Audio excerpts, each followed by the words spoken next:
Hello friends, आज की video में हम बात करेंगे क्लास 9th एसएसटी यानी कि सोशल साइंस का हरियाणा बोर्ड का जो पेपर होने वाला है उसके लिए कुछ इंपॉर्टेंट क्वेश्चन पेपर है मेरे पास, वो डिस्कस करेंगे ताकि आपको पता चल जाए कि भाई किस प्रकार से आपके क्वेश्चंस आने वाले हैं। इसके अलावा कुछ इंपॉर्टेंट क्वेश्चंस भी बताऊंगा। तो आज की वीडियो में ही सारी चीज़ें बताऊंगा, टेंशन लेने की जरूरत नहीं है। आपका पेपर 1 नंबर का होने वाला है, भाई पे विश्वास कीजिए। बस वीडियो को लास्ट तक देख लेना, आज पूरा पेपर तुम्हारा कंप्लीट हो जाएगा। सारी चीज़ें पता चल जाएंगी कि भाई किस प्रकार से आने वाली है, कैसे आने वाली है। पैटर्न समझ गए ना तुम, तो तुम्हें खुद पता चल जाएगा कि कौन कौन से क्वेश्चंस आ रहे हैं। और आपका ये जो क्वेश्चन पेपर डिस्कस करूंगा इसमें से भी बहुत सारे क्वेश्चंस हो सकता है आ जाएं।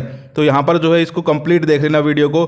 चलिए स्टार्ट करते हैं। तो यहाँ पर आप देख सकते हो क्लास 9th सोशल साइंस, ठीक है। अब यहाँ पर देखिए फर्स्ट क्वेश्चन हम डिस्कस करते हैं। और देखो, हो सकता है ये क्वेश्चन पेपर आपने पहले देखा हो, लेकिन इसमें से कौन कौन से क्वेश्चंस है जो कि मोस्ट इंपॉर्टेंट है वो निशान लगवा दूंगा। टेंशन लेने की जरूरत नहीं है, तो वीडियो को लास्ट तक देखना। फर्स्ट क्वेश्चन है, ब्रह्म समाज के संस्थापक कौन थे? तो बताइए कौन थे? तो ये क्या हो जाएगा? ये हो जाएगा बी, राजा राम मोहन राय, ठीक है। अब इस टाइप का क्वेश्चन आपका एक आ सकता है, समझ गए। तो यहाँ पर जो है आपको ये जितने भी समाज हो गए इनके बारे में कंप्लीटली पढ़ लेना है भाई। एक क्वेश्चन यहाँ से बन सकता है। इसके बाद जो अगला क्वेश्चन है वो है, भारतीय राष्ट्रीय कांग्रेस की स्थापना खालिस्तान में हुई थी। यानी कि यहाँ पर जितने भी पार्टियां हैं, ठीक है, भारतीय राष्ट्रीय कांग्रेस हो गई, इसकी स्थापना कब हुई, इसके जो है अध्यक्ष कौन थे और स्थापना किसने की, ये पेपर में आ सकता है कि भाई स्थापना किसने की। समझ गए? तो आपको पैटर्न समझना है बच्चों। पैटर्न समझ गए ना तो भाई पेपर इतना ईजी हो जाएगा, तुम समझ नहीं सकते भाई। मैं 11th क्लास की वीडियो बनाता हूँ, 10th की बनाता हूँ, 12th की बनाता हूँ, और तुम जाके खुद देखो भाई, जो उनको बताता हूँ वही आता है। क्यों? क्योंकि मैं जो है पेपर लीक नहीं करता हूँ, लेकिन यहाँ पर जो है मैं उनको बताता हूँ कि भाई किस प्रकार से उनको पढ़ना चाहिए, कौन कौन से क्वेश्चंस हैं, उनकी जगह कौन कौन से क्वेश्चंस पेपर में आएंगे। समझ गए? तो ये मैंने बता दिया। अब इसमें क्या हो जाएगा? 1885 यानी कि ऑप्शन ए हो जाएगा। समझ गए? इनमें से भी बहुत सारे क्वेश्चन दोबारा आ सकते हैं, तुम्हारे पेपर में रिपीट हो सकते हैं, ध्यान देना। इसके बाद है, गदर पार्टी का मुख्यालय कहाँ स्थित है? अब यहाँ पर देखो, ऊपर क्या था? कांग्रेस का वो पूछा था स्थापना, यहाँ पर पूछ लिया गदर पार्टी का मुख्यालय। अब गदर पार्टी की स्थापना भी पूछ सकते हैं, किसने की, कब हुई। समझ गए? तो इस टाइप के क्वेश्चंस आएंगे। यानी कि यहाँ पार्टी का ये कार्यालय पूछा है, पेपर में जो है कब स्थापना हुई पूछ लेंगे, किसने स्थापना की ये पूछ लेंगे। यहाँ पर पेपर में देखिए कांग्रेस की स्थापना पूछी है, पेपर में इसका कार्यालय पूछ लेंगे, मुख्यालय पूछ लेंगे। तो आपको सारी चीज़ें पता होनी चाहिए भाई। तो तीसरे का क्या हो जाएगा? गदर पार्टी का मुख्यालय कहाँ स्थित है? तो ये क्या हो जाएगा? सैन फ्रांसिस्को, यानी कि ऑप्शन बी हो जाएगा। समझ गए? इसके बाद क्वेश्चन नंबर 4 देखिए, चीनी संसद के लिए चुनाव कितने वर्ष बाद होता है? तो ये हो जाएगा 5 वर्ष बाद चुनाव होते हैं भाई। समझ गए? इसके बाद हम आगे चलते हैं, कंप्लीट देख लेना वीडियो, सारा पेपर तुम्हारे सामने हो जाएगा। डेमोक्रेसी शब्द किस भाषा से लिया गया है? यानी कि आपको बताना है कि जो डेमोक्रेसी शब्द है, अब देखो डेमोक्रेसी, इसका जो है एक बड़ा क्वेश्चन भी आ सकता है आपके पेपर में, लोकतंत्र, ठीक है। तो डेमोक्रेसी अरबी भाषा से है या ग्रीक से? कमेंट करके तुम बताओगे। देखता हूं तुम्हारी कितनी तैयारी है भाई, तुम लोग पढ़ भी रहे हो या नहीं पढ़ रहे। इसका आंसर तुम लोग कमेंट करके बताओगे। मैंने आपको 2 लाइफ लाइन दे दी है, मतलब 2 ऑप्शन दे दिए, 50-50, अरबी या ग्रीक। देखते हैं कौन जीतता है। इसके बाद अगला है, भारत में चुनाव प्रक्रिया का संचालन कौन करता है? मोस्ट इंपॉर्टेंट क्वेश्चन है, ऐसे क्वेश्चन दोबारा रिपीट हो सकते हैं। तो इसमें क्या हो जाएगा? ऑप्शन ए, चुनाव आयोग। अब देखिए चुनाव आयोग जो है उसका क्वेश्चन, बड़ा क्वेश्चन भी आ सकता है तुम्हारे पेपर में। समझ गए? तो मैं तुम्हें बता रहा हूँ कि भाई कैसे कैसे क्वेश्चन आएंगे। इसके बाद जो है अगला क्वेश्चन है यहाँ पर, भारत का सबसे पूर्वी देशांतर कौन सा है? तो इसमें क्या हो जाएगा? इसमें हो जाएगा बी, 9725 ईस्ट, ठीक है। इसके बाद हम आगे चलते हैं। आगे है, नर्मदा नदी का उद्गम कहाँ से होता है? अब ये नदियाँ जो हैं, गंगा नदी, यमुना नदी, नर्मदा नदी, इस टाइप का क्वेश्चन भी आपका आ सकता है। तो ये कहाँ से होता है? ऑप्शन बी हो जाएगा, अमरकंटक से, ठीक है। देख लो ध्यान से, पेपर ऐसा ही आएगा, टेंशन लेने की जरूरत नहीं है, थोड़ा मोड़ा चेंज होगा भाई। इसके बाद, भारत में शेर किस राज्य में पाए जाते हैं? तो आपको पता होगा किस में पाए जाते हैं, गुजरात के अंदर, ठीक है। गुजरात के अंदर शेर पाए जाते हैं भाई। इसके बाद हम आगे चलते हैं, और इजी क्वेश्चन है, कोई घबराने वाली बात नहीं है। पालमपुर गांव में उच्च जाति के परिवारों की संख्या कितनी है? यानी कि पालमपुर गांव जो है उसका क्वेश्चन पक्का तुम्हारे पेपर में आ सकता है, तो इसको ध्यान से कर लेना। तो 80 है, ठीक है, ऑप्शन ए हो जाएगा 80। इसके बाद अगला है, राष्ट्रीय ग्रामीण रोजगार गारंटी अधिनियम कब पारित किया गया। इस टाइप के क्वेश्चन भी आ सकते हैं, ये इंपॉर्टेंट क्वेश्चन है। इसके बाद जो अगला है, एमएसपी की घोषणा कौन करता है, तो कौन करती है भाई, सरकार करती है एमएसपी की घोषणा, ठीक है। इसके बाद हम आगे चलते हैं, वेदों की ओर वापस आओ का नारा किसने दिया। अब सुन लो, एक इंपॉर्टेंट क्वेश्चन तुम्हारे पेपर में छपा हुआ है, तुम्हारे पेपर में एक छपा हुआ क्वेश्चन, सुन लो इंपॉर्टेंट। यहां पर नारा पूछा है ना, एक नारे का क्वेश्चन तुम्हारे पेपर में छपा हुआ है, कल देख लेना भाई, देख लेना कल, कोई भी हो सकता है वो नारा। जितने भी नारे हैं वो किसने दिए और कौन कौन से नारे थे, सारे के सारे याद कर लो। एक क्वेश्चन पक्का छपा हुआ है तुम्हारे पेपर में, चाहे वो ये हो, उठो जागो तब तक मत रुको, सफलता नहीं मिलती, या फिर भारत छोड़ो, जितने भी नारे हैं भाई सारे के सारे पढ़ लो, एक क्वेश्चन पक्का है। तो इसमें क्या हो जाएगा, वेदों की ओर वापस लौटो, ये नारा किसने दिया, महर्षि दयानंद सरस्वती ने, समझ गए। क्वेश्चन नंबर 14 है, भारत का मुखिया कौन होता है, तो ये तो सबको पता होगा भाई, राष्ट्रपति होता है भारत का मुखिया, ठीक है। प्रेसिडेंट कौन है, प्रेसिडेंट कमेंट करके बताओ, अभी फिलहाल कौन है कमेंट करके बताओ, देखता हूं तुम्हारी एसएसटी कितनी अच्छी है भाई। देखिए नॉलेज ये तो होनी चाहिए भाई, आगे भी काम आएगी ये नॉलेज तुम्हारे, ठीक है। इसके बाद हम आगे चलते हैं, आगे है राष्ट्रीय आय क्या होती है। तो राष्ट्रीय आय क्या होती है, सम होता है, यानी कि जोड़ होता है। यहाँ पर आपकी जितनी भी जो चीज़ें हैं उन सबका, सर्विसेज जो हैं वो, यानी कि सेवाएं जो है आपके यहाँ पर एक साल के अंदर जो होती हैं उन सबका जोड़ होता है, ठीक है। इसके बाद हम आगे चलते हैं, राष्ट्रीय आय का क्वेश्चन आ सकता है, ये ध्यान रखना। इसके बाद आगे है, आज़ाद हिंद फौज की स्थापना किसने की थी, किसके द्वारा की गई थी, आज़ाद हिंद फौज। अब देखो कब की गई थी ये भी आ सकता है, समझ गए। तो ये जितनी भी स्थापना है भाई, दो क्वेश्चन पक्का बता दिए मैंने तुम्हें, जितनी भी स्थापना है, ठीक है, इस पार्टी की स्थापना कब हुई, इस अधिनियम को कब लागू किया गया, ये नारा किसने दिया, ऐसे 4-5 क्वेश्चन पक्का तुम्हारे पेपर में छपे हुए हैं भाई, पक्का छपे हुए हैं, ठीक है। तो इसमें क्या हो जाएगा, राम बिहारी बोस बी हो जाएगा, ठीक है। इसके अलावा खालिस्तान भारत में बफर स्टॉक का भंडारण करता है, तो ये हो जाएगा FCI, यानी कि ऑप्शन ए हो जाएगा, ठीक है। इसके बाद हम आगे चलें तो आगे देखिए क्वेश्चन नंबर 18 है, गुजरात में भयानक दंगे कब हुए थे, तो कब हुए थे, 2004 में हुए थे। इसके बाद जो है अभिकथन कारण के प्रश्न आ जाएंगे। अब सुन लो कैसे आएंगे तुम्हारे पेपर में, देखिए हरियाणा की स्थापना 1 नवंबर 1966 को हुई, तो पहली सही बात है भाई, पहली सही बात है। इसके बाद दूसरा है, भाषा के अंतर पर हरियाणा को पंजाब से अलग कर दिया गया, सही बात है। तो क्या हो जाएगा इसमें हो जाएगा ऑप्शन डी, यानी कि ए और आर दोनों सत्य हैं, ठीक है। ये ए होता है, ये बी वाला जो है आर होता है, असर्शन और रीजन होते हैं ये, ठीक है। तो दोनों लाइनें सही हैं।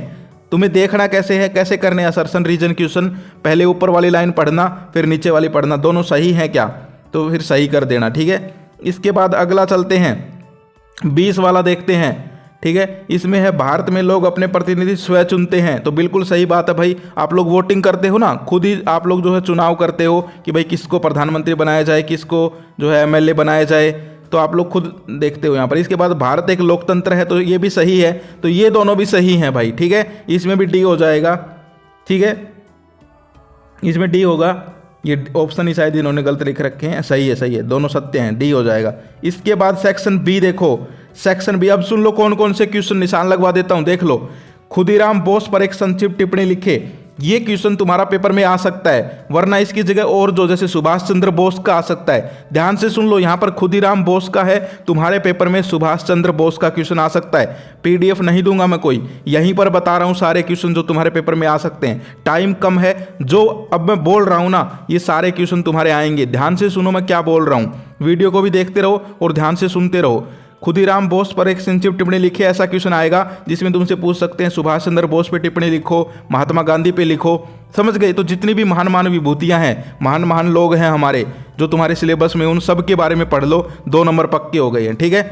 जो क्वेश्चन छपे हुए सारे बता दूंगा, टेंशन लेने की जरूरत नहीं है। इसके बाद भारतीयों ने साइमन कमीशन का विरोध क्यों किया था, अब तुम्हारे पेपर में ये भी आ सकता है, साइमन कमीशन भारत कब आया था, कमेंट करके बताओ भाई, ठीक है। तो मैं तुम्हें बता देता हूं भाई पैटर्न किस प्रकार का आएगा, वही आएगा, टेंशन लेने की जरूरत नहीं है, जो बता दूंगा पैटर्न उसी प्रकार से आएगा भाई, ठीक है। तो भारत में जो है साइमन कमीशन जो है उसके बारे में अच्छे से पढ़ लेना भाई। इसके बाद जो है अगला है, लोकतंत्र का अर्थ स्पष्ट करें, ये क्वेश्चन सेम टू सेम तुम्हारे पेपर में आ सकता है, निशान लगा लो इसको, लोकतंत्र। अब देखो थोड़ा घुमा फिरा के आ सकता है, तुम्हारे पेपर में आ सकता है, भारत एक लोकतांत्रिक देश है, इसको समझाओ, तो वो यही क्वेश्चन हो गया। कहने का मतलब आजकल जो है घुमाने फिराने का ज़माना है, घुमाने फिराने के क्वेश्चन आने लग गए। ठीक, थोड़ा सा क्वेश्चन को ट्विस्ट कर देते हैं, घुमा फिरा देते हैं, लेकिन क्वेश्चन वही होता है। तो ये लोकतंत्र का अर्थ स्पष्ट करे या भारत एक लोकतांत्रिक देश है, चीज़ें तो वही हैं, समझ गए। इसके अलावा गठबंधन सरकार से क्या तात्पर्य है? गठबंधन, दल बदल, ये जो गठबंधन का मतलब क्या होता है भाई? दो पार्टियां मिल जाती हैं, ठीक है। तो ये चीज़ें तुम खुद अपनी लैंग्वेज में लिख दोगे, तुम्हारे नंबर नहीं कटेंगे भाई। तुम्हारे टीचर ही तुम्हारे पेपर चेक करेंगे, 1 नंबर का पेपर है, सारे पास हो, लेकिन खाली मत छोड़ के आना भाई। टीचर से जब मेरी बातचीत होती है तो यही बोलते हैं कि जो स्टूडेंट लिख के आता है भाई हम उनको पास कर देते हैं, तुम्हें खाली नहीं छोड़ना है, ये बात ध्यान रखनी है। इसके बाद हम आगे चलते हैं। भारतीय उपमहाद्वीप से क्या तात्पर्य है? इस टाइप के क्वेश्चन आ सकते हैं।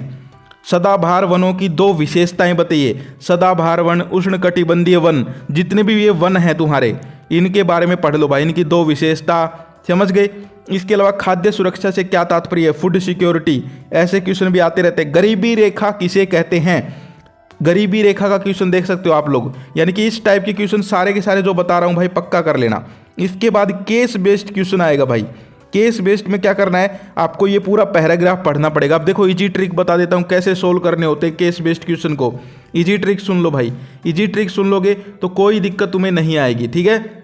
तो यहाँ पर आप देखिए, इसमें क्या करना होता है, आपको ये पूरा पैराग्राफ पढ़ना है। बाल गंगाधर तिलक ने, पूना में श्रीमती एनी बेसेंट ने, ये सारी चीज़ें पढ़ के और फिर नीचे प्रश्न दिए हैं। भारत में होम रूल लीग की स्थापना किसने की? तो देख सकते हो। तो इसमें क्या हो जाएगा, जब आप ये पूरा पढ़ोगे ना भाई, तो इसमें देखो कहीं ना कहीं लिखा मिल जाएगा कि उन्होंने ये स्थापना की थी। देखिए होम रूल लीग की स्थापना की थी, ये रहा। तो किसने की थी? पहली लाइन देखिए, बाल गंगाधर तिलक ने, देख सकते हो। तो बहुत ईजी है भाई, तुम कर लोगे, कोई दिक्कत नहीं है, ठीक है। तो ये कर लेना इसमें से। इसके बाद जो है अगला देख सकते हो, अगला भी इस प्रकार से आएगा, भारतीय जनसंख्या का, ठीक है, भारतीय जनसंख्या का आएगा। अब देखो इसका भी हिंदी वर्जन देखोगे तो ऐसे क्वेश्चंस आएंगे। अब ये क्वेश्चन देखो, किशोरों को आमतौर पर किस आयु वर्ग में वर्गीकृत किया गया है? तो जब आप पढ़ोगे इसको तो किशोरों जहां भी दिखे वहां रुक जाना। देखो यहाँ पर किशोरों है, ठीक है, ये रहा। किशोरों को 10 से 19 वर्ष के आयु वर्ग में बांटा गया है, समझ गए। अब तुम आओगे और यहाँ लिख दोगे इसका उत्तर 10 से 19। तो कहने का मतलब क्या है, ये इजी आएंगे, कोई दिक्कत नहीं है, बस तुम्हें थोड़ा ध्यान रखना है, ध्यान से पढ़ना है इनको, ठीक है। इसके बाद जो है इस टाइप के क्वेश्चन देख सकते हो। तो ओवरऑल जो है तुम्हारा पेपर बहुत ही इजी आने वाला है, कोई दिक्कत नहीं है, बस थोड़ा सा तुम्हें ध्यान रखना है कि यहाँ पर जो जो चीज़ें मैंने बताई है इनको कर लेना। देखो पालमपुर गांव जो है, इसके जितने भी क्वेश्चन हैं इनको पक्का कर लेना भाई। पालमपुर के तुम्हें 2 क्वेश्चन मिलेंगे, ठीक है, पालमपुर के 2 क्वेश्चन मिलेंगे। इसके बाद है भारत के विभाजन के क्या कारण थे? मोस्ट इंपोर्टेंट क्वेश्चन पेपर में छपा हुआ हो सकता है तुम्हारे, ठीक है। तो इसको पक्का कर लो, भारत के विभाजन के क्या कारण थे, समझ गए। इसके अलावा भारत के संविधान, ये देख लीजिए, मौलिक अधिकारों का क्वेश्चन है। आपके जो मौलिक अधिकार हैं उनके बारे में पढ़ लेना, एक क्वेश्चन पेपर में छपा हुआ है। देखो अब ध्यान से सुनो, बहुत सारे स्टूडेंट सोचते हैं भाई सेम टू सेम पेपर आएगा। नहीं भाई, सेम टू सेम नहीं आएगा, लेकिन जो मैं बोल रहा हूँ भाई, एक एक लाइन जो बोल रहा हूँ वो सारे तुम्हारे क्वेश्चन ही बोल रहा हूँ, टेंशन लेने की जरूरत नहीं है। अगर तुमने मेरी बातों को ध्यान से सुना है, जो मैं बताता हूँ वो आता है, ठीक है। इसके बाद अगला है भारतीय जलवायु को प्रभावित करने वाले कारक बताइए। तो यानी कि जलवायु, कहाँ से कीवर्ड क्या पकड़ा? जलवायु भाई। जलवायु अगर तुमने पढ़ ली भाई भारतीय जलवायु के बारे में, तो तुम ये क्वेश्चन कर दोगे, कोई दिक्कत नहीं है भाई। तुम्हारी तैयारी अच्छी है, मुझे पता है, टेंशन लेने की जरूरत नहीं है तुम्हें, तुम सारे पेपर फोड़ के आओगे, बस तुम्हें थोड़ा सा ध्यान देने की जरूरत है। इसके बाद जो मोस्ट इंपॉर्टेंट क्वेश्चन निशान लगा लो। इसके बाद ये देखिए, 19वीं सदी में अंग्रेजी शिक्षा के प्रसार में किन संस्थाओं ने मदद की थी? यानी कि अंग्रेजों से जुड़ा हुआ क्वेश्चन है भाई, अंग्रेजों से जुड़ा हुआ क्वेश्चन देख सकते हो, दोनों के दोनों। इस टाइप का क्वेश्चन पक्का एक आएगा तुम्हारे पेपर में।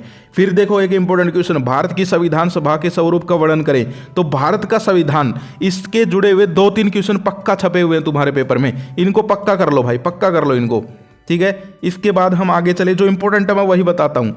भारत के उत्तरी मैदानों का वर्णन करें। उत्तरी मैदान जो है मोस्ट इंपोर्टेंट है, इनको पक्का करें। इसके बाद मैप आएगा।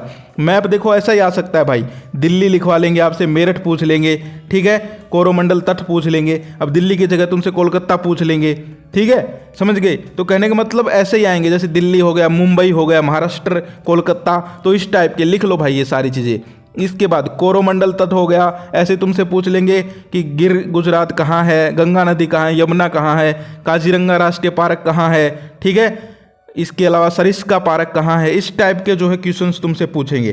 तो ये जो है इस टाइप से तुम्हारा पेपर रहेगा, टेंशन लेने की जरूरत नहीं है। पीडीएफ नहीं है, लेकिन जो सारे क्वेश्चंस थे मैंने तुम्हें बोल बोल के बताए हैं वीडियो में। एक बार फिर से वीडियो रिपीट करके देख लो भाई, एक बार फिर से देख लो, कोई दिक्कत नहीं है। मोस्ट इंपॉर्टेंट क्वेश्चंस है यहाँ पर, आपका पेपर 1 नंबर का होने वाला है। मैं आपको इंपॉर्टेंट क्वेश्चंस के यहाँ पर टॉपिक्स बता देता हूँ जिनके क्वेश्चंस आने वाले हैं। देखो सबसे पहले तो एक पालमपुर गाँव जो है उसका 2-3 क्वेश्चन मिलेंगे, ठीक है। इसके बाद हम आगे बात करें तो आगे मैं आपको दिखाता हूँ। यहाँ पर देखिए सदाबहार वन जो है, सदाबहार वन जो है यानी कि वन, यहाँ से क्या कीवर्ड है वन, वनों के क्वेश्चन आपको पक्का मिलेंगे। इसके अलावा सरकार, गठबंधन सरकार, दल बदल सरकार, ठीक है, लोकतांत्रिक सरकार, सरकार का क्वेश्चन पक्का मिलेगा भाई, ठीक है। तो जितने भी बता रहा हूँ ये सारी चीज़ें पढ़ लेना, 1 नंबर का पेपर होगा, कोई दिक्कत वाली बात नहीं है। खुदीराम बोस पर एक टिप्पणी करनी है, ऐसे सुभाष चंद्र बोस पे आ सकती है, महात्मा गांधी पे आ सकती है। यहाँ पर साइमन कमीशन का क्वेश्चन था तो साइमन कमीशन हो गया, ठीक है। गो बैक के नारे क्यों लगाए गए, इस प्रकार के ये क्वेश्चन आपको पक्का कर लेने हैं। और एमसीक्यू मैंने तुम्हें बता ही दिए, जितने भी नारे हैं भाई वो किसने दिए ये तुम्हें पता होना चाहिए, एक क्वेश्चन पक्का आएगा। इसके अलावा इसकी स्थापना कब हुई, इसका मुख्यालय कहाँ है, ठीक है, इस टाइप के क्वेश्चन आएंगे। तो ओवरऑल जो है तुम्हारा पेपर 1 नंबर का हो जाएगा, अगर जो मैंने बताया तुमने ध्यान से सुना है तो। भाई एक बार दोबारा से वीडियो को चला के फिर से सुन लो स्टार्टिंग से कि भाई ने क्या क्या बताया है, और उन शब्दों को ध्यान से दिमाग में बिठा लो, वही तुम्हारा पेपर आएगा, टेंशन लेने की जरूरत नहीं है।